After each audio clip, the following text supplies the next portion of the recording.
Hello guys, मैं पीयूष आप सबका स्वागत करता हूं आपके अपने यूट्यूब चैनल एसोसिएट लर्निंग पर। सो गाइस, आज हम एमएड एंट्रेंस एग्ज़ाम की एक नई वीडियो लेकर के आए हैं जो आपके लिए काफ़ी इंपॉर्टेंट होने वाली है। आज हम पढ़ने वाले हैं ऑपरेंट कंडीशनिंग थ्योरी, यानी कि क्रिया प्रसूत अनुबंधन सिद्धांत। ठीक है, ये काफ़ी इंपॉर्टेंट थ्योरी है जो कि किसने दी थी, बीएफ स्किनर ने दी है।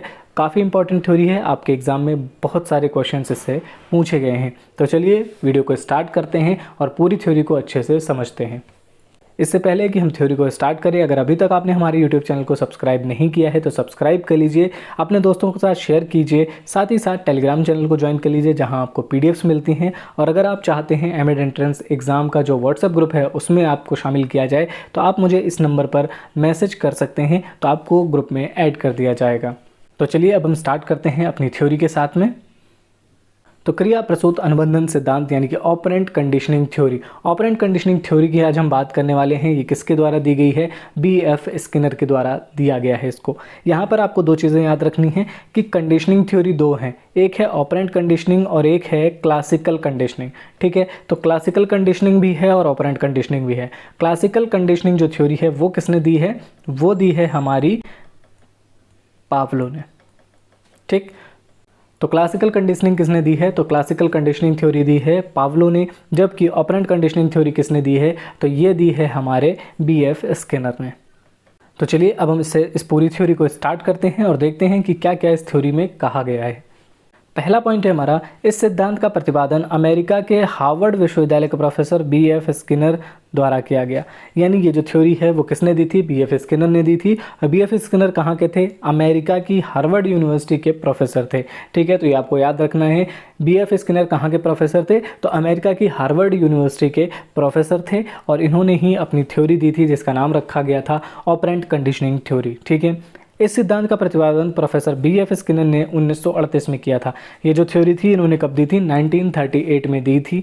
हालांकि इसका ईयर आपसे नहीं पूछा जाएगा, ठीक है, लेकिन आपको थोड़ा सा ध्यान रखना है कि 1938 में इस थ्योरी को दिया गया था। ठीक है, इस सिद्धांत के मूल में थॉर्नडाइक के द्वारा प्रतिपादित उद्दीपन अनुक्रिया सिद्धांत है, जिसको स्किनर ने पुनर्बलन सिद्धांत में परिवर्तित कर दिया। थॉर्नडाइक की थ्योरी को हम पहले से ही पढ़ चुके हैं। थॉर्नडाइक की थ्योरी में हमने देखा था कि थॉर्नडाइक ने सीखने के 3 प्राथमिक नियम दिए हैं। ठीक है, उसमें से कौन कौन से हैं आप सभी कमेंट करके ज़रूर बताएंगे और अब हम उनकी थ्योरी के साथ में ही इनकी थ्योरी को रिलेट करते हुए आगे बढ़ेंगे। ठीक है, तो कमेंट करना बिल्कुल ना भूलें, जो भी सवाल पूछा जाए उसको कमेंट ज़रूर करें। इससे क्या होगा कि आप जो भी पढ़ रहे हैं आपके दिमाग में वो रुक रहा है या नहीं रुक रहा है वो आपको पता चलता है। इसलिए जो भी सवाल पूछा जाया करे उसको कमेंट बॉक्स में कमेंट करके ज़रूर बताया करें। ठीक है, तो इस सिद्धांत के मूल में क्या है, थॉर्नडाइक के द्वारा दिया हुआ उद्दीपन अनुक्रिया सिद्धांत है। आपको एक चीज़ याद रखनी है कि जो थॉर्नडाइक ने सिद्धांत दिया था उसको हम किस नाम से जानते हैं, उसे हम एसआर थ्योरी के नाम से भी जानते हैं। ठीक है, यानी स्टिमुलस रिस्पॉन्स यानी कि उद्दीपन अनुक्रिया सिद्धांत है ना। एस से स्टिमुलस यानी कि उद्दीपन, आर से रिस्पॉन्स यानी कि अनुक्रिया। ठीक है, लेकिन जो स्किनर की थ्योरी है उसे हम किस नाम से जानते हैं, आर एस थ्योरी के नाम से जानते हैं। ठीक है, आर एस थ्योरी का मतलब क्या हुआ, आर का मतलब हो गया रिस्पॉन्स यानी अनुक्रिया उद्दीपन सिद्धांत। ये इनका जो थ्योरी है वो उल्टी हो जाती है किसकी, थॉर्नडाइक की थ्योरी से। थॉर्नडाइक और इनमें क्या डिफरेंस है अभी हम आगे बढ़ेंगे तो हम बात करते हुए चलेंगे। ठीक है, यहाँ पर आपको बस इतना याद रखना है कि जो थॉर्नडाइक की थ्योरी थी वो एसआर थ्योरी के नाम से जानी जाती थी, लेकिन जो स्किनर की थ्योरी है वो आरएस थ्योरी के नाम से जानी जाती है। ठीक है, अगला इंपॉर्टेंट पॉइंट हमारा, अधिगम के सिद्धांत का अभिप्राय सीखने की उस प्रक्रिया से है जिसमें प्राणी उस प्रक्रिया का चयन करता है जो पुनर्बलन को उत्पन्न करने में साधन का काम करती है। ठीक है, अब हम पहले बात करते हैं थॉर्नडाइक की थ्योरी की, फिर हम आगे बढ़ेंगे स्किनर की थ्योरी पे। तो थॉर्नडाइक क्या कहते थे कि उन्होंने एक पिंजड़े में, हमने बात करी थी कि पिंजड़े में बिल्ली को बंद किया था। ठीक, पिंजड़े में उन्होंने एक बिल्ली को बंद किया था और बिल्ली के सामने मछली रखी थी। ठीक, तो जब मछली यहाँ पर रखी हुई है, बिल्ली यहाँ पर देख रही है उसको, तो वो इस पिंजड़े में क्या करती थी, उछल कूद करती थी और एक्शन करती थी। ठीक, क्योंकि उसको सामने से स्टिमुलस दिख रहा है। लेकिन जो स्किनर है उनकी थ्योरी में ऐसा नहीं है। वो कहते हैं कि पहले जो भी प्राणी अंदर है पिंजड़े के, पहले उसको एक्शन करना होगा। जब वो एक्शन करेगा तो फिर उसको क्या मिलेगा, स्टिमुलस मिलेगा। यानी जो थॉर्नडाइक थे वो स्टिमुलस को सामने रखते थे, लेकिन जो स्किनर थे वो क्या करते थे, स्टिमुलस को छुपा के रखते थे। जब वो प्राणी अच्छे से रिस्पॉन्स करता था और जब सही रिस्पॉन्स करता था तब उसको स्टिमुलस दिया जाता था। तो यही बात इस पूरे पॉइंट में लिखी हुई है कि अधिगम के सिद्धांत का अभिप्राय सीखने की उस प्रक्रिया से है जिसमें प्राणी उस प्रतिक्रिया का चयन करता है जो पुनर्बलन को उत्पन्न करने में साधन का काम करती है। यानी कि जब आप रिस्पॉन्स करेंगे और वो वाला रिस्पॉन्स करेंगे जो सटीक होगा तो आपको पुनर्बलन मिलेगा। ठीक है, तो यहाँ पर क्या हो गया कि RS थ्योरी यहाँ से स्टार्ट हो जाती है। ठीक है, जबकि जो थॉर्नडाइक की थ्योरी थी वो कौन सी थी, SR थ्योरी थी। वो पहले स्टिमुलस दिखाते थे, स्टिमुलस देखने के बाद प्राणी जो होता था वो रिस्पॉन्स करता था। जैसे कि उन्होंने मछली रखी और अंदर बिल्ली थी, वो उसको देख करके रिस्पॉन्स कर रही थी। ठीक, लेकिन जो स्किनर हैं उनमें क्या है, तो इन्होंने पिंजरा लिया, उसमें इन्होंने कबूतर को रखा, चूहों को रखा। ठीक है, तो वो चूहे और कबूतर पहले एक्शन करते हैं, जब उनका एक्शन सही होता है तब उनको क्या मिलता था, स्टिमुलस मिलता था, या जो उन्हें भोजन दिया जाता था वो मिलता था। ठीक, तो इसको आपको ध्यान रखना है। अगला पॉइंट हमारा, इस सिद्धांत के अनुसार यदि किसी अनुक्रिया के करने से सकारात्मक एवं संतोषजनक परिणाम मिलते हैं तो प्राणी वह क्रिया बार बार दोहराता है। असफलता या नकारात्मकता परिणाम मिलने पर प्राणी क्रिया को पुनः दोहराने से बचता है। आप सभी ने थॉर्नडाइक की थ्योरी पढ़ी थी। थॉर्नडाइक की थ्योरी में जो हमारी लास्ट प्राथमिक नियम था वो था लॉ ऑफ इफेक्ट, आपको याद होगा। ठीक है, 3 लॉस थे। पहला लॉ था लॉ ऑफ रेडीनेस, दूसरा था लॉ ऑफ एक्सरसाइज और तीसरा था लॉ ऑफ इफेक्ट। ठीक है, तो जो स्किनर ने थ्योरी दी है वो इसी पर बेस्ड है पूरी तरीके से। कैसे, अब हम उस पर बात करते हैं। लॉ ऑफ इफेक्ट क्या बात करता था कि अगर किसी काम को करने में व्यक्ति को सकारात्मक परिणाम मिलते हैं तो वो व्यक्ति उस कार्य को बार बार करता है। ठीक है, लेकिन अगर किसी काम को करने से व्यक्ति को नकारात्मक परिणाम मिलते हैं तो व्यक्ति उस कार्य को दोबारा नहीं करता। तो वही चीज़ यहाँ पर लिखी हुई है कि इस सिद्धांत के अनुसार यदि किसी अनुक्रिया के करने से सकारात्मक एवं संतोषजनक परिणाम मिलते हैं तो प्राणी वह क्रिया बार बार दोहराता है, और असफलता और नकारात्मक परिणाम मिलने पर प्राणी क्रिया को पुनः दोहराने से बचता है। ठीक है, तो स्किनर ने लॉ ऑफ इफेक्ट जो है, लॉ ऑफ इफेक्ट, स्किनर की थ्योरी का बेस यही है। अगला पॉइंट है हमारा, स्किनर ने इस सिद्धांत की खोज के लिए कबूतर एवं सफ़ेद चूहों पर प्रयोग किए। इनके जो एक्सपेरिमेंट के जीव थे वो कौन कौन से थे, कबूतर पर इन्होंने एक्सपेरिमेंट किया और चूहों पर। अब बात करते हैं इनके एक्सपेरिमेंट की। तो स्किनर ने एक भूखे चूहे को इस बॉक्स में बंद कर दिया। भूख की तड़प से वहाँ चूहा इधर उधर उछलता है। इस दौरान एक बार उछलने से चूहे के पंजे से लीवर दब जाता है और भोजन के कुछ टुकड़े गिरते हैं। ठीक है, अब जैसे आपने ध्यान दिया कि जो ये 2 बॉक्स हैं, ये थॉर्नडाइक का बॉक्स है और ये किसका बॉक्स है, स्किनर का। ये आपको याद रखना है, ये थॉर्नडाइक का है, ये स्किनर का है। ठीक, इसके सामने इन्होंने मछली रख रखी है पहले से ही। इसमें इन्होंने, चूहे को पता ही नहीं है कि उसको क्या खाने को मिलेगा। ठीक है, तो वो क्या कर रहा है, पूरे में कूद रहा है। ठीक, तो दोनों में आपको अंतर क्या दिख रहा है कि इसमें स्टिमुलस हमारे बिल्कुल सामने दिया हुआ है, लेकिन इसमें स्टिमुलस हिडन है। ठीक है, हिडन, इसमें स्टिमुलस हिडन है, यानी उत्प्रेरक, उद्दीपक जो है वो छुपा हुआ है। ठीक है, और उद्दीपक जब तक छुपा रहेगा वो कब मिलेगा, जब वो सही रिस्पॉन्स करेगा। ठीक, यही बात इसमें लिखी हुई है, वो हम पढ़ते हैं कि स्किनर ने एक भूखे चूहे को इस बॉक्स में बंद कर दिया। भूख की तड़प से वह चूहा इधर उधर उछलता है। इस दौरान एक बार उछलने से चूहे के पंजे से लीवर दब जाता है और भोजन के कुछ टुकड़े गिरते हैं। ऐसे ही कई बार उछल कूद करने एवं लीवर के दबने से चूहे को भोजन की प्राप्ति हो जाती है। ठीक, जो मैंने अभी समझाया वही लाइन यहाँ पर ये लिखी हुई है। ठीक है, अगला पॉइंट है हमारा, भोजन चूहे के लिए पुनर्बलन यानी रीइंफोर्समेंट एवं भूख उसके लिए क्या है, डिराइव का काम करती है। देखो, उसको भूख लगी है, यानी डिराइव तो है उसके अंदर, यानी भूख लगी है, उसको खाना तो चाहिए ही चाहिए। उसके लिए वो काम भी कर रहा है। क्या कर रहा है, उछल कूद कर रहा है। ठीक है, जो उसको भोजन मिला वो क्या है, उसका रीइंफोर्समेंट, यानी भोजन मिलना क्या है, रीइंफोर्समेंट है। मिलने से पहले वो भोजन क्या था, स्टिमुलस था।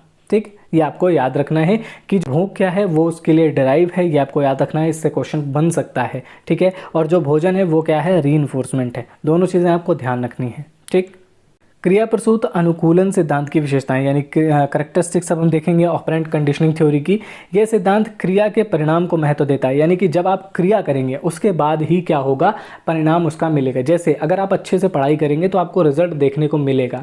ठीक है, लेकिन अगर आपके सामने रिजल्ट रख दिया जाए कि आप ये हैं, तो आप उतने मन से काम नहीं करेंगे। इसीलिए क्या होता है कि क्रिया जो है, क्रिया के परिणामों को महत्व देता है ये सिद्धांत। इसके अलावा अगला पॉइंट है हमारा, क्रिया प्रसूत अनुकूलन सिद्धांत में पुनर्बलन बलन एक आवश्यक तत्व है। ठीक है, रीइंफोर्समेंट होना ज़रूरी है। ठीक, अगर आप एक्शन करेंगे तो आपको कुछ ना कुछ तो परिणाम मिलेगा ही मिलेगा। तो आपको ये याद रखना है कि जो स्किनर की थ्योरी है, ऑपरेंट कंडीशनिंग थ्योरी, उसमें पुनर्बलन क्या है, एक आवश्यक तत्व है। ठीक, अगला इंपॉर्टेंट पॉइंट है, यह सिद्धांत सीखने की क्रिया में अभ्यास पर बल देता है। ठीक है, क्रिया में भी क्या कर रहे हैं, एक्सरसाइज कर रहे हैं। जितनी ज़्यादा बार आप करेंगे उतना ही क्या करेंगे, उतना ही अच्छे से आप रिस्पॉन्स कर पाएंगे, और जितना अच्छे से रिस्पॉन्स करेंगे पुनर्बलन भी उतनी ही जल्दी आपको मिलेगा। ठीक है, अगला इंपॉर्टेंट पॉइंट है, इस सिद्धांत के अनुसार सीखने की क्रियाओं का संचालन मस्तिष्क से होता है, इसलिए इस प्रकार का अधिगम स्थायी रहता है। ये कहते हैं कि जब हम क्या कर रहे हैं, क्रियाओं का संचालन कर रहे हैं, और क्रियाओं का संचालन कहाँ से हो रहा है, मस्तिष्क से हो रहा है, और इसलिए ये जो भी लर्निंग होगी हमारी इस समय पर वो स्थायी हो जाती है। कैसे, चूहे का एग्जाम्पल इन्होंने दिया और अपने पिजन का एग्जाम्पल दिया था इन्होंने, जिससे इन्होंने बताया कि पहले उन्होंने क्या किया, काम किया, जब क्रियाएं करी तो उनको वो चीज़ें दिमाग में सेट हो गई उनके कि देखो इस तरीके से मुझे करना है, इससे मुझे क्या मिलता है, पुनर्बलन या खाना मिलता है। तो हमें इस तरीके से उन्होंने क्या किया कि ज्ञान को स्थायी बना लिया। तो ये कहते हैं कि अगर आप क्रिया करके चीज़ों को सीखते हैं तो आपका ज्ञान क्या हो जाता है, स्थायी हो जाता है। ठीक है, अगला इंपॉर्टेंट पॉइंट है, यह सिद्धांत मंद बुद्धि बालकों के अधिगम के लिए बहुत उपयुक्त है। ठीक है, मंद बुद्धि बालक मतलब ऐसे बालक जिनका IQ लेवल कम होता है, उन बालकों के लिए भी अच्छा है। क्यों? क्योंकि अगर वो क्रिया करेंगे, किसी चीज़ को करके सीखेंगे, बार बार करेंगे, तो उनका जो ज्ञान है वो कैसा हो जाएगा, स्थायी हो जाएगा। इसलिए आपको याद रखना है कि मंद बुद्धि बालकों के लिए भी ये काफ़ी उपयुक्त है। ठीक, अब बात करते हैं रीइंफोर्समेंट की, यानी पुनर्बलन की। रीइंफोर्समेंट क्या होता है, तो जिस उद्दीपक को देने से अनुक्रिया करने की संभावनाएं बढ़ जाती हैं, पुनर्बलन कहलाता है।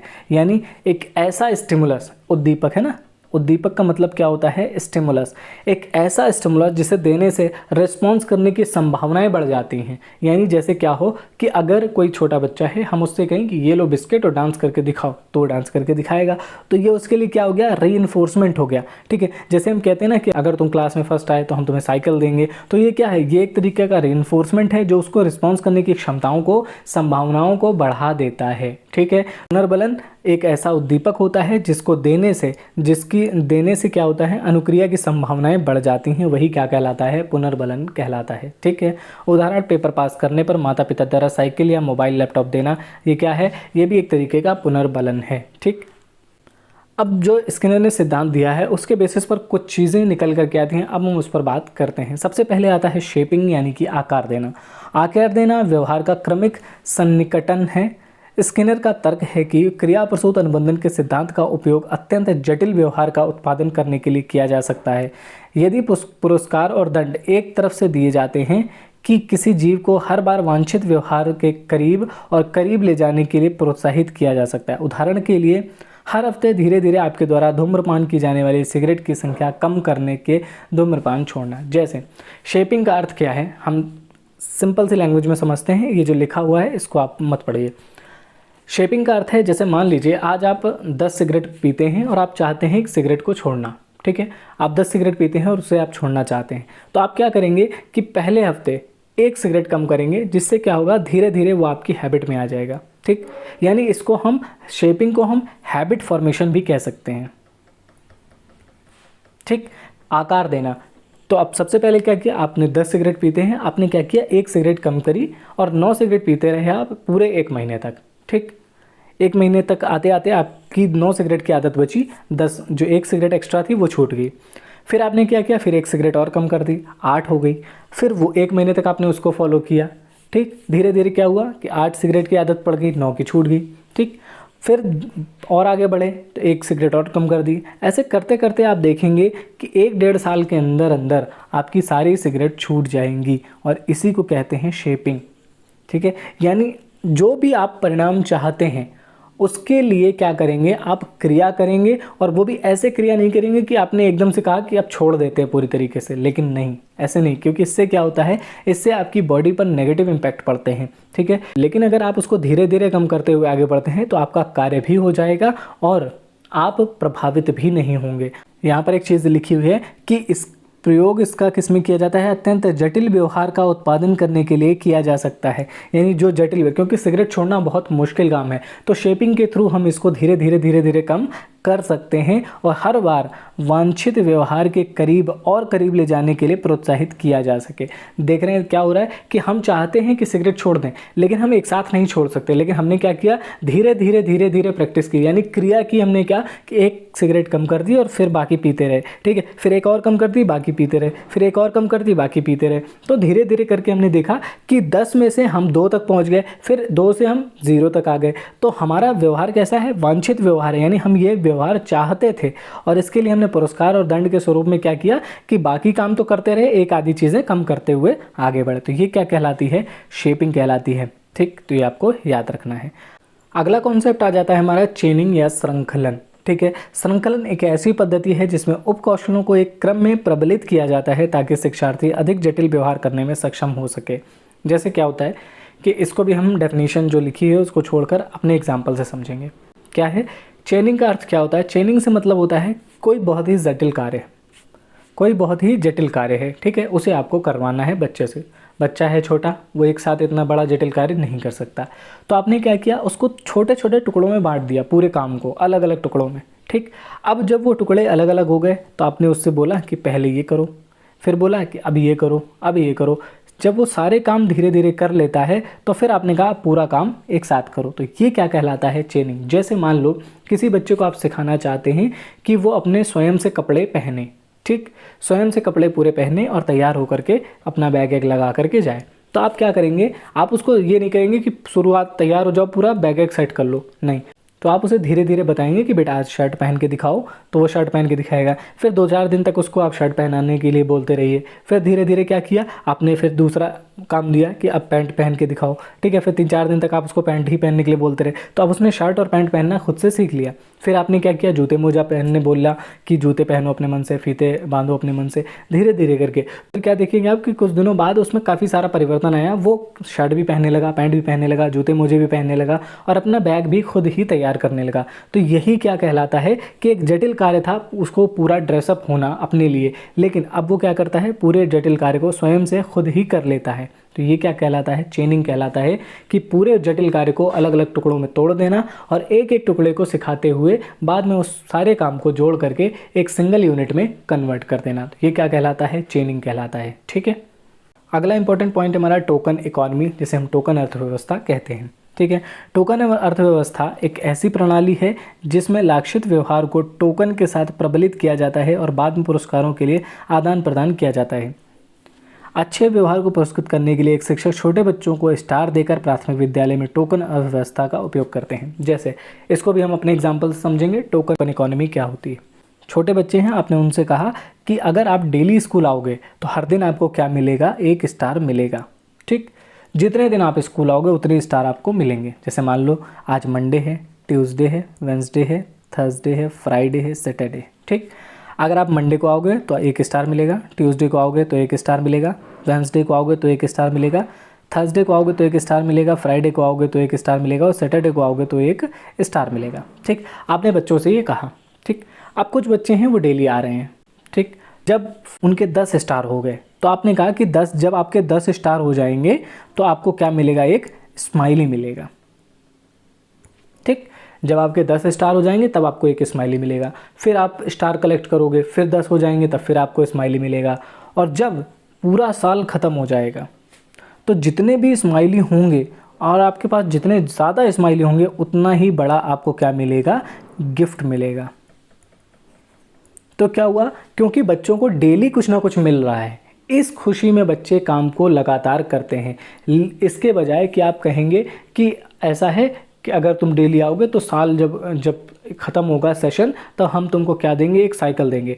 तो बच्चे 2-4 दिन तो अच्छे से आएंगे, लेकिन फिर सोचेंगे यार डेली तो कुछ मिलता नहीं है, 1 साल बाद मिलेगा, पता नहीं देंगे भी कि नहीं देंगे, पता ही नहीं हमको। तो इस तरीके से बच्चे सोचने लगते हैं। ठीक है, लेकिन टोकन इकोनॉमी में क्या होता है कि आप डेली उनको थोड़ा थोड़ा चीज़ें दे रहे हो पहले से ही, और उनका परिणाम क्या हो रहा है कि बच्चे डेली उस चीज़ को एंजॉय करते हैं कि आज मुझे स्टार मिला, आज मुझे स्टार मिला, है ना। तो इस तरीके से एंजॉय करते हुए बढ़ते हैं और पता भी नहीं चलता और वो पूरा कार्य हो जाता है। तो टोकन इकोनॉमी इस तरीके से काम करती है। ठीक है, ये आपको याद रखना है। टोकन इकोनॉमी का मतलब क्या हुआ कि कोई भी काम करवाना है, कोई भी पुनर्बलन आप दे रहे हैं बच्चे को, तो पुनर्बलन पहले दिन से स्टार्ट करें। दूसरी चीज़, उसको लगातार इम्प्रूव करते हुए चले जाएं, ठीक। तो इससे क्या होगा कि वो अच्छे से काम करेगा, ठीक। अगला इंपॉर्टेंट पॉइंट है हमारा प्री मैक प्रिंसिपल, यानी प्री मैक सिद्धांत। प्री मैक सिद्धांत कहता है कि एक अधिक वांछनीय गतिविधि कम वांछित गतिविधि के लिए एक सकारात्मक पुनर्बलन के रूप में काम कर सकती है, ठीक। उदाहरण के लिए मान लीजिए कि आप अपने बच्चे से कहते हैं कि यदि आप इस अध्याय को पढ़ते हैं, आप जाकर कार्टून देख सकते हैं। अध्याय को पढ़ने के लिए कार्टून एक पुनर्बलक के रूप में कार्य करता है। प्री मैक प्रिंसिपल ये कहता है कि जो बच्चा है, अगर आप उसको वांछित पुनर्बलन देंगे तो वो ज़्यादा अच्छे से कार्य करेगा। इसके अलावा अगर आप कोई ऐसा पुनर्बलन देते हैं जो उसके लिए कम इम्पॉर्टेंट है, जैसे मान लो बच्चे के लिए यहाँ पर एग्जांपल दिया है कि कार्टून देखना ज़्यादा इम्पॉर्टेंट है, ठीक है। इसके अलावा उसका क्रिकेट खेलना इम्पॉर्टेंट है। मान लो उसको सबसे ज़्यादा पसंद है क्रिकेट खेलना, और आप उससे कह रहे हो कि अगर आप पढ़ लोगे तो हम आपको टीवी देखने देंगे, तो क्या वो पढ़ेगा अच्छे से? नहीं पढ़ेगा। लेकिन अगर आप कहेंगे कि अगर तुमने ये पढ़ के दिखा दिया, सुना दिया हमको, तो तुमको क्रिकेट खेलने के लिए मिलेगा, तो बच्चा क्या करेगा? तो बच्चा फटाफट तैयारी करेगा और एकदम से सुना देगा। जैसा कि हम सभी ने भी ऐसा किया है। जब हम छोटे थे तो हमको इसी तरीके से बहलाया जाता था कि ये कहा जाता था कि तुम इतना पढ़ लो, उसके बाद जाओ खेलो जाके, है ना, ऐसा कहा जाता था ना। जिसको भी ऐसा कहा गया हो कमेंट करके ज़रूर बताना, है ना। तो ऐसा कहा जाता है बच्चों से, क्योंकि बच्चों को वो चीज़ पसंद है। यानी कि ऐसा पुनर्बलन देना जो बच्चा चाहता है, वही क्या कहलाता है? प्री मैक प्रिंसिपल कहलाता है। कि जो प्री मैक थे उन्होंने ये बात कही थी कि बच्चे को वो पुनर्बलन दिया जाए जो बच्चा चाहता है, ठीक है। ऐसा ना दे दिया जाए जो बच्चा चाहता नहीं है, तो वो अगली बार क्या होगा कि वो पुनर्बलन के लिए काम ही नहीं करेगा, ठीक। तो हमें ये याद रखना है कि बच्चे को पुनर्बलन वही दिया जाए जो बच्चा चाहता है, यानी वांछित पुनर्बलन दिया जाए, ठीक। प्री मैक सिद्धांत का नाम डेविड प्री मैक के नाम पर रखा गया है, जिन्होंने मूल रूप से 1965 में इसका वर्णन किया था, ठीक है। 1965 में उन्होंने इसकी बात कही थी। हालांकि स्किनर की थ्योरी थी वो पहले ही आ गई थी, लेकिन उन्होंने भी पुनर्बलन की बात की है। तो पुनर्बलन की जो बात आती है उसमें उन्होंने वांछित पुनर्बलन की बात की है, उसी को बाद में क्या नाम दे दिया गया? प्री मैक प्रिंसिपल का नाम दे दिया गया, ठीक। तो ये चीज़ आपको याद रखनी है। अब एक इंपॉर्टेंट चीज़ निकल करके आती है कि जो स्किनर की थ्योरी है उसमें हमें प्रोग्राम्ड इंस्ट्रक्शन की बात आ जाती है कि प्रोग्राम्ड इंस्ट्रक्शन क्या होते हैं, यानी क्रमादेशित निर्देश क्या होते हैं। तो क्रमादेशित निर्देश नियंत्रित चरणों में एक क्रमबद्ध क्रम में छात्रों के लिए नए विषय प्रस्तुत करने की एक विधि है। प्रोग्राम्ड इंस्ट्रक्शन का मतलब क्या हुआ कि ऐसा इंस्ट्रक्शन जो पहले से ही प्रोग्राम्ड है और वो भी क्रमबद्ध तरीके से दिया जाता है, ठीक है। क्रमादेशित निर्देश यानी कि हमें निर्देश देना है कैसे? क्रम में आदेशित होकर के, ठीक। ये आपको याद रखना है, क्रम में आदेशित होकर के हमें क्या देना है? निर्देश देना है। यानी एक साथ नहीं देना है, क्रमबद्ध तरीके से देना है, ताकि क्या हो सके, वो चीज़ें आसानी से प्रस्तुत की जा सकें और उनको वो आसानी से समझ सकें, ठीक है। यानी चीज़ों को आसानी से प्रस्तुत किया जा सके और बच्चे उसे आसानी से समझ सकें, ये आपको ध्यान रखना है। इसीलिए प्रोग्राम इंस्ट्रक्शंस बनाए जाते हैं। आजकल ये बहुत पॉपुलर हैं। क्यों? क्योंकि अगर बच्चों को आपको किसी चीज़ से इंट्रोड्यूस कराना है तो आप क्या कर सकते हो, एकदम से बता दोगे ऐसा होता है, तो बच्चे को समझ में नहीं आएगा। लेकिन अगर आप क्या करोगे, स्टेप बाय स्टेप आगे बढ़ते हुए काम करोगे, तो बच्चों को वो सारी चीज़ें बहुत अच्छे से समझ में आती हैं, ठीक है। तो क्रम में आदेशित होकर के हमें निर्देश जब हम बच्चों को देते हैं तो बच्चे उस चीज़ को बहुत अच्छे तरीके से समझते हैं, ठीक है। अगला पॉइंट है हमारा, छात्र क्रमादेशित सामग्री यानी प्रोग्राम्ड मटेरियल के माध्यम से अपनी गति से स्वयं कार्य करते हैं और प्रत्येक चरण के बाद परीक्षा प्रश्न का उत्तर देकर अपनी समझ का परीक्षण करते हैं। यानी कि इसमें क्या होता है कि आपने उनको थोड़ा सा पढ़ाया, उसके बाद क्या किया, क्वेश्चन पूछ लिए, उन्होंने आंसर दिए, फिर एक चीज़ बताई, फिर क्वेश्चन पूछ लिए, फिर आंसर दे दिए उन्होंने, फिर वो आगे बढ़े, ठीक। तो फिर तुरंत सही उत्तर दिखाया जाता है या अतिरिक्त जानकारी दी जाती है। जैसे आपने क्या देखा होगा, अभी यूट्यूब ने एक नया फंक्शन निकाला है जिसमें आप क्या करते हो कि अगर आप क्वेश्चन पूछते हो तो उसमें आप ऑप्शन पे क्लिक करोगे तो टिक बनकर आ जाएगा कि सही है या गलत है ना, और उसके नीचे उसका एक्सप्लेनेशन भी आ जाता है। तो ये क्या है, ये भी एक तरीके का प्रोग्राम्ड इंस्ट्रक्शन है कि क्या हो रहा है, आपसे सवाल पूछा गया, आपने आंसर दिया, उसने तुरंत बता दिया कि गलत है या सही है। आपने नोटिस किया होगा कि अगर आपका आंसर सही होता है तो आप दूसरा क्वेश्चन अटेम्प्ट करते हैं, और अगर आपका आंसर गलत हो जाता है तो आप क्या करते हैं, उसको स्क्रॉल कर देते हैं। अगर ऐसा आप करते हैं तो ज़रूर कमेंट करके बताएं, ठीक है। तो ये आपको याद रखना है कि प्रोग्राम इंस्ट्रक्शन क्या होता है। बस आपको यही वाला एग्जांपल यूट्यूब वाला याद रखना है, इससे आपको पूरा प्रोग्राम इंस्ट्रक्शन समझ में आ जाएगा। तो बच्चे को क्या किया जाता है, कोई चैप्टर हमको पढ़ाना है तो हम क्या करते हैं, पहले एक टॉपिक बताया, उससे रिलेटेड क्वेश्चंस दिए, ठीक, और क्वेश्चंस के आंसर उसने बताए, उसके बाद उसको सही है या गलत है हमने उसको फीडबैक दिया, ठीक है। तो इसमें एक चीज़ ये होती है कि हमारी जो पूरी लर्निंग प्रोसेस है वो कैसी होती है, प्रोग्राम्ड होती है, पहले से ही डिसाइड होती है। साथ ही साथ इसमें एक चीज़ और होती है, बच्चा इसमें अपनी क्षमताओं के हिसाब से, अपने समय के अनुसार उसको करके रखता है, ठीक है, जिससे तत्काल प्रतिक्रिया प्राप्त होती है। और यहाँ पर एक चीज़ आपको और याद रखनी है कि इससे क्या होता है, प्रोग्राम्ड इंस्ट्रक्शन से ये छात्र का अपने स्वयं के सीखने और क्षमताओं के बारे में आश्वस्त महसूस कराता है। यानी बच्चे इससे आश्वस्त हो जाते हैं कि मतलब हमारी लर्निंग ठीक से हो रही है या नहीं हो रही। क्योंकि जब आप देखते हो कि आपने 4 क्वेश्चन करे, 4 में से 3 क्वेश्चन आपके सही हैं, 1 क्वेश्चन गलत है, तो आपको लगता है कि हाँ मेरी पढ़ाई ठीक हो रही है। फिर आपने अगला लेक्चर देखा, फिर आपके क्वेश्चन से इंप्रूव हुए, तो आपको क्या लगता है कि हमारी जो लर्निंग है वो डे पर डे इंक्रीज़ हो रही है। तो ऐसे करके आप अच्छे से सीख पाते हो, ठीक है। तो क्रमादेशित निर्देश क्या होते हैं, उम्मीद करता हूँ ये आपको समझ में आ गया होगा। क्रिटिसिज्म भी है इनकी थ्योरी का, तो चलिए हम इनकी थ्योरी का क्रिटिसिज्म देखते हैं। हॉलमैन ने सीखने की क्रिया में पुनर्बलन को आवश्यक नहीं माना है। किसने? हॉलमैन ने। उन्होंने प्रश्न किया है कि यदि पुनर्बलन से ही अधिगम शीघ्र होता है तो कुछ लोग कष्ट की परिस्थितियों में कैसे सीखते हैं। जैसे हम बात करते हैं कि क्या होता है ना कि कभी कभी जो हॉलमैन थे, हॉलमैन कहते हैं कि ज़रूरी नहीं कि सीखने में हर बार पुनर्बलन आवश्यक ही हो, कभी कभी पुनर्बलन नहीं होता है फिर भी हम चीज़ों को सीख लेते हैं। कभी कभी कष्ट की स्थितियों में भी हम लर्निंग करते हैं, ठीक है। ज़रूरी नहीं कि हर बार हमें सुख ही मिले, यानी कि अगर हमारे साथ अच्छा ही होगा तभी हम लर्निंग करेंगे। कभी कभी ऐसा हो जाता है कि चीज़ें ख़राब होती हैं फिर भी हम लर्निंग कर लेते हैं, ठीक है। तो ये आपको याद रखना है कि हॉलमैन ने आलोचना करते हुए कहा है इसका कि पुनर्बलन आवश्यक नहीं है। लर्निंग करने के लिए पुनर्बलन आवश्यक नहीं है। हम कभी कभी कष्टमय सिचुएशंस में भी क्या कर लेते हैं, लर्निंग कर लेते हैं। अगला इंपॉर्टेंट पॉइंट है, यह सिद्धांत मनुष्य को सीखने की प्रक्रिया को सही प्रकार से व्यक्त करने में असमर्थ रहा है क्योंकि इस सिद्धांत का प्रयोग पशुओं एवं पक्षियों पर अधिक किया गया है। ये आपको याद रखना है कि जो स्किनर की थ्योरी है, स्किनर ने अपना एक्सपेरिमेंट किस पे किया था, कबूतर और चूहों पर। तो जो लर्निंग मनुष्य करता है और जो पशु पक्षी करते हैं दोनों में काफ़ी अंतर है। इसीलिए आपको याद रखना है कि ये जो थ्योरी है ये सीखने की प्रक्रिया को सही प्रकार से व्यक्त करने में असमर्थ है, ठीक है। अगला पॉइंट है हमारा, यह सिद्धांत पुनर्बलक पर अत्यधिक जोर देता है जबकि मनुष्य को सीखने के लिए लक्ष्य की आवश्यकता पहले होती है, ठीक है। ये बात करता है कि रीइंफोर्समेंट ज़रूरी है। कौन कहता है? स्किनर कहते हैं कि अगर कोई चीज़ सिखानी है किसी को तो रीइंफोर्समेंट ज़रूरी है, लेकिन मनुष्य के लिए क्या होता है, लक्ष्य ज़्यादा ज़रूरी होता है और मनुष्य की आवश्यकता लक्ष्य पर ज़्यादा होती है। इसलिए आपको याद रखना है कि मनुष्यों पर ये थ्योरी कहीं ना कहीं आकर के फेल हो जाती है। कैसे? अगर हम बात करें चूहे, बिल्ली, कबूतर, कुत्ता, बिल्ली की, तो इसमें क्या होता है कि उनकी प्राइमरी ज़रूरत ही क्या है, रोटी, ठीक है। उनको सिर्फ खाने से मतलब है और सुरक्षा से मतलब है, ठीक है। बाकी उनको किसी चीज़ से लेना देना नहीं है। लेकिन मनुष्य की सामाजिक ज़रूरतें भी हैं, ठीक है, शारीरिक ज़रूरतें भी हैं, दैनिक ज़रूरतें भी हैं। तो सभी के लिए अगर वो पुनर्बलक का ही इंतज़ार करेगा तो ऐसे तो उसकी लर्निंग हो ही नहीं पाएगी। इसलिए आपको याद रखना है कि इनके जो क्रिटिसिज्म हैं वो कहीं ना कहीं इनकी थ्योरी पर सूट करते हैं या कहीं ना कहीं उनकी थ्योरी को सही तरीके से क्रिटिसाइज़ किया गया है। तो जो क्रिटिसिज्म है वो इनकी थ्योरी को लेकर हमें सही प्रतीत होते दिखाई पड़ते हैं, ठीक है। अब हम बात करने वाले हैं शेड्यूल्स ऑफ रीइंफोर्समेंट की।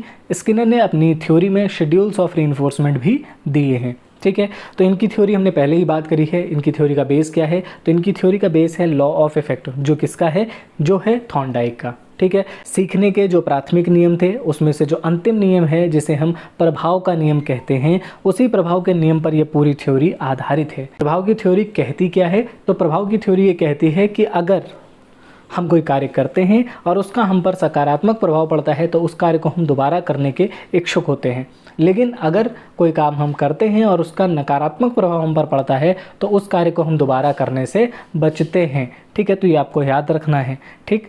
अब जो उसमें से पॉजिटिव पॉइंट था उसी को ही इन्होंने आगे बढ़ाया और उसमें क्या दे दिया, शेड्यूल ऑफ रीइंफोर्समेंट। यानी कि आपने कोई कार्य किया और उसके सकारात्मक परिणाम आपको मिले तो आप उस कार्य को दोबारा करेंगे। तो इसीलिए इन्होंने क्या किया, उसी पॉजिटिव चीज़ को लेकर के शेड्यूल्स ऑफ रीइंफोर्समेंट दे दिए, यानी कि पुनर्बलन के जो वर्गीकरण है वो इन्होंने कर दिया, ठीक। अब क्या किया उसे हम देखने वाले हैं। तो शेड्यूल्स ऑफ रीइंफोर्समेंट में इन्होंने सबसे पहले बांटा कॉन्टिन्यूअस और पार्शियल में। कॉन्टिन्यूअस और पार्शियल क्या होता है? ऐसा पुनर्बलन जब आप हर काम के बाद पुनर्बलन दें, जैसे कि क्या हो रहा है कि अगर आपने कोई अच्छा काम किया तो आपको गिफ्ट दिया जाएगा, फिर आपने अच्छा काम किया फिर आपको गिफ्ट दिया जाएगा, फिर आपने अच्छा काम किया फिर आपको गिफ्ट दिया जाएगा। यानी हर कार्य के बाद अगर आपको गिफ्ट दिया जाएगा तो क्या हो जाएगा, ये कॉन्टिन्यूअस रीइंफोर्समेंट कहलाएगा। यानी कि हर कार्य के बाद आपको क्या दिया जा रहा है, पुनर्बलन दिया जा रहा है, और ये क्या कहलाता है, कॉन्टिन्यूअस रीइंफोर्समेंट कहलाता है। अब इस कॉन्टिन्यूअस रीइंफोर्समेंट का एक नेगेटिव पॉइंट है, वो क्या है कि अगर आपको हर कार्य के बाद शाबाशी दी जाएगी तो आप में लालच उत्पन्न होगा इस चीज़ को लेकर के कि अगर हम अच्छा काम करेंगे तो हमें शाबाशी मिलनी ही चाहिए, ठीक है। तो इससे बच्चों में दो तरह की चीज़ें उत्पन्न होती हैं। पहला, एक तो उनमें लालच का जन्म होता है, दूसरी चीज़ जो उनमें आ जाती है वो आ जाती है एटीट्यूड, ठीक है। तो दोनों चीज़ें आपको याद रखनी है कि बच्चों को कॉन्टिन्यूअस रीइंफोर्समेंट हमें नहीं देना होता है, क्योंकि इससे बच्चों में नेगेटिव इम्पैक्ट देखे गए हैं, ठीक। अगला इन्होंने बात करी है पार्शियल रीइंफोर्समेंट की। अब पार्शियल रीइंफोर्समेंट क्या होता है कि आपने अच्छा काम किया तो आपको कोई ना कोई गिफ्ट दे दिया गया, अगली बार आपने अच्छा काम किया तो आपको दिया नहीं गया, शाबाशी बोल दिया गया, हाँ बहुत अच्छे, बस, ठीक। फिर अगली बार आपने अच्छा काम किया तो भी आपको कुछ नहीं दिया गया, फिर उसके बाद अगली बार अच्छा काम आपने किया तो आपको गिफ्ट फिर से दिया गया।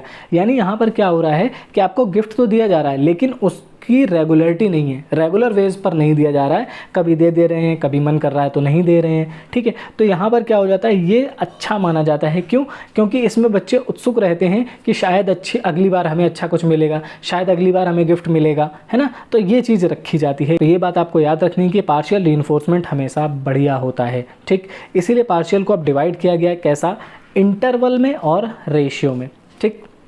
अब इंटरवल और रेशियो क्या होता है, आपको रीइंफोर्समेंट दिया जाएगा, पार्शियल तरीके से दिया जाएगा, लेकिन एक इंटरवल के बेसिस पर और एक रेशियो के बेसिस पर। इंटरवल का बेसिस क्या होता है, इंटरवल का बेसिस मतलब होता है कि एक टाइम के बाद आपको दिया जाएगा, जैसे मान लो आज दिया, कल दिया, ठीक है, फिर 2-3 दिन गैप करके फिर दे दिया, तो टाइम फिक्स है, ठीक है। लेकिन रेशियो में क्या होता है, रेशियो में संख्या देखी जाती है, कैसे, वो हम अभी आगे समझेंगे। इंटरनल के भी दो पार्ट होते हैं, एक होता है फिक्स्ड और वेरिएबल, और रेशियो के भी दो होते हैं, फिक्स्ड और वेरिएबल, ठीक। अब देखो पार्शियल में पहले ही हमने क्या समझा कि पार्शियल का मतलब होता है कि रीइंफोर्समेंट देना लेकिन उसका कोई रेगुलर टाइम नहीं होता, ठीक। लेकिन अब पार्शियल को हमने दो में बांटा था, इंटरवल और रेशियो में। इंटरवल को भी हमने दो में बांटा, फिक्स्ड और वेरिएबल। तो अब हम समझेंगे फिक्स्ड इंटरवल को। फिक्स्ड इंटरवल का मतलब क्या होता है, आप रीइंफोर्समेंट दे रहे हैं, ठीक, लेकिन एक फिक्स्ड इंटरवल के साथ। जैसे अगर कोई व्यक्ति है, उसने 4 अच्छे काम किए, ठीक, तो पहली बार में आपने उसको रीइंफोर्समेंट दिया, दूसरी बार में नहीं दिया, फिर तीसरी बार में दिया, चौथी बार में नहीं दिया, फिर उसने कोई अच्छा काम किया तो आपने पुनर्बलन दिया, ठीक है। तो क्या हो रहा है, हर एक काम के बाद आप रीइंफोर्समेंट दे रहे हैं। तो इससे क्या होता है कि बच्चे को पता चल जाता है कि इस काम में हमको रीइंफोर्समेंट दिया गया, अगले वाले में नहीं दिया गया, फिर दिया गया, फिर नहीं दिया गया।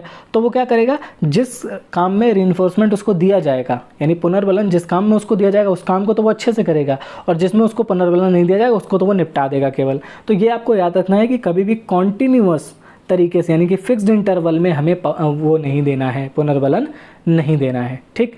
अब अगले पे बात करते हैं वेरिएबल इंटरवल की। तो वेरिएबल में क्या है कि जैसे मान लो ये बच्चे के अच्छे काम हैं, ठीक है, तो पहली बार में आपने पुनर्बलन दे दिया, दूसरी बार में नहीं दिया, तीसरी बार में नहीं दिया, चौथी बार में भी नहीं दिया, ठीक है, फिर एक बार दे दिया, ठीक, फिर नहीं दिया, फिर नहीं दिया, फिर नहीं दिया, फिर दे दिया। तो क्या है कि बच्चे को समझ में नहीं आ रहा है कि कब दे रहे हैं, कब नहीं दे रहे हैं, ठीक है। तो क्या है कि बच्चा हर काम को अच्छे से करता हुआ रहता है कि कभी भी हमको रीइंफोर्समेंट यानी पुनर्बलन मिल सकता है, ठीक। अब बात करते हैं रेशियो की। रेशियो यानी फिक्स्ड रेशियो में क्या होता है और वेरिएबल रेशियो में क्या होता है, ठीक। अब फिक्स्ड रेशियो में जैसे मान लो ये बच्चे के अच्छे काम हैं, ठीक। अब फिक्स्ड रेशियो का मतलब है कि अगर कोई बच्चा लगातार 3 बार अच्छा काम करता है तो हम उसको क्या करेंगे, गिफ्ट देंगे, ठीक।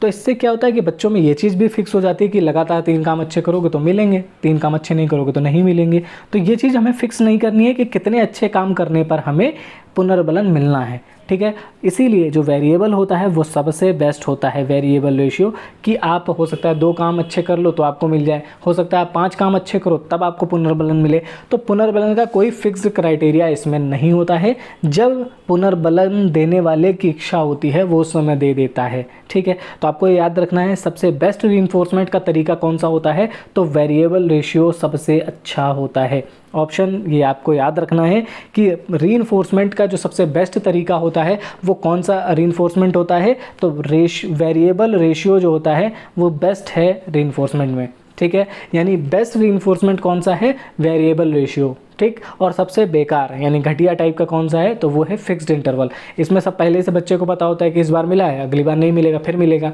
तो ये सबसे बेकार तरीका होता है, ठीक। तो ये आपको याद रखना है कि सबसे अच्छा कौन सा होता है, तो वेरिएबल वाला, वेरिएबल रेशियो सबसे अच्छा होता है और फिक्स्ड इंटरवल सबसे बेकार रीइंफोर्समेंट होता है, ठीक।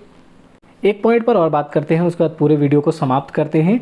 पिछली बार एक क्वेश्चन आया था कि जनरलाइज्ड रीइंफोर्समेंट क्या होता है या जनरलाइज्ड रीइंफोर्सर क्या होता है, ठीक। तो क्या मतलब हुआ कि सामान्यीकृत पुनर्बलक क्या होते हैं। तो सामान्यीकृत पुनर्बलक का अर्थ होता है कि ऐसी चीज़ जो सभी के लिए बराबर रूप से काम करे। जैसे पिछली बार एग्जाम्पल आया था मनी का, ठीक है। तो मनी एक ऐसा रीइंफोर्सर है जिसके लिए सभी काम करने को तैयार हो जाते हैं। जैसे अगर आप चाहते हैं कि बच्चे से कोई चीज़ मंगाई जाए, ठीक, अगर आप चाहते हैं कि बच्चे को बोलो कि जाओ बेटा सामान ले आओ दुकान से, तो आप उसको अगर 2 रुपये एक्स्ट्रा देते हो तो वो टॉफ़ी खा लेगा और आपके लिए सामान लेकर के आ जाएगा। रास्ते से कोई आदमी गुजर रहा है, आप उससे कहते हो कि भाई साहब मेरा सामान ले आइए और ये कुछ पैसे देते हूँ मैं एक्स्ट्रा, आप इससे अपने लिए आपको जो लेना हो वो ले लीजिएगा, तो वो व्यक्ति आपका काम कर देगा। यानी मनी ने उसको भी अपने उसमें ले लिया। अब कोई महिला जा रही तो आप अगर उससे कहेंगे तो वो भी पैसे के लिए आपका काम कर देगी। मतलब ऐसा नहीं कह रहा हूँ मैं कि पैसे के लिए काम करना है, बट रीइंफोर्सर में समझाने की कोशिश कर रहा हूँ, ठीक है। तो आपने क्या देखा कि पैसे ने जनरलाइज्ड रीइंफोर्सर का काम किया, यानी कि पैसे के लिए हर व्यक्ति काम करने को तैयार है, ठीक।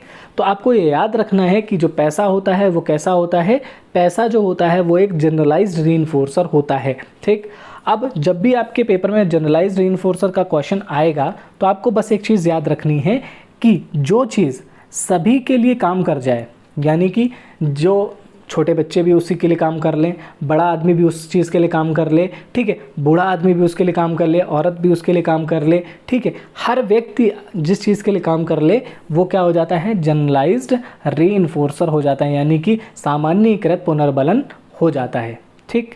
और अगर बात करेगा दूसरे तरीके के पुनर्बलन की तो वो आप आसानी से पेपर में समझ जाएंगे। जो एक इम्पॉर्टेंट पॉइंट मुझे पेपर में दिखी थी वो यही थी कि जनरलाइज्ड रीइंफोर्सर या फिर सामान्यीकृत पुनर्बलन क्या होता है, वो मैंने आपको समझा दिया है और उम्मीद करता हूँ आपको पूरा वीडियो अच्छे से समझ में आ गया होगा। हालांकि वीडियो काफ़ी लंबा हो गया है, लेकिन अगर आप इसको अच्छे से समझ लेते हैं तो पुनर्बलन के क्वेश्चन आपके एग्ज़ाम में ज़रूर देखने को मिलेंगे, ठीक है। तो वो आपके अच्छे से सॉल्व हो जाएंगे, ठीक। वीडियो अच्छा लगा हो तो चैनल को सब्सक्राइब कर लीजिए, बेल आइकन को प्रेस कर लीजिए, वीडियो को लाइक करिए और शेयर करना बिल्कुल ना भूलिए।